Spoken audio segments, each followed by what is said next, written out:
In this demonstration, we're going to be focusing on rational emotive behavior therapy, or REBT, particularly the concept of changing a client's language, changing those all or nothing statements such as must to personal preferences.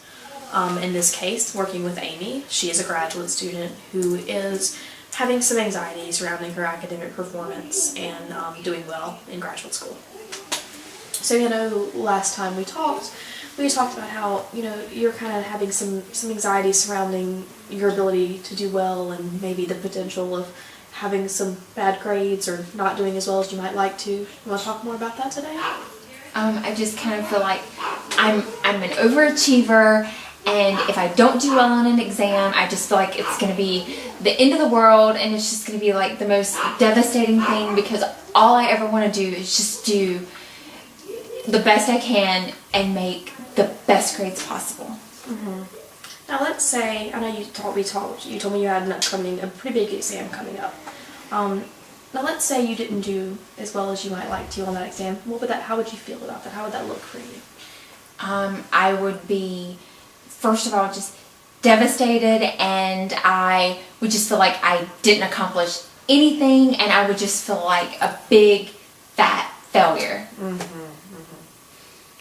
Now, okay, what I would like to try with you is maybe working on the language use and the feelings that that language represents, in a way that instead of expressing those all or nothing statements of, I know you said things like devastated, end of the world, failure, those are really strong statements.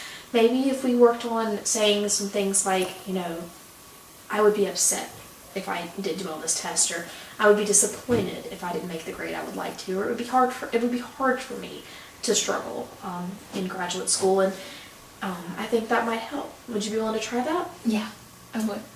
And one other thing I think would be good to try is maybe, would you be willing to do some homework? Would that be something you'd be willing to do? I definitely would. I have some worksheets, and with those, it's not, what's good about these is they don't just focus on school or graduate school or academics, but just anything, and it gives you statements very similar to the ones that you made, all or nothing statements. It would be awful, devastating, failure, and giving you the chance to write next to them, kind of rephrasing those statements in those ways that aren't as all or nothing. Like, as I said, it would be difficult, it would be hard, and maybe we could try that to just start learning, how to do that.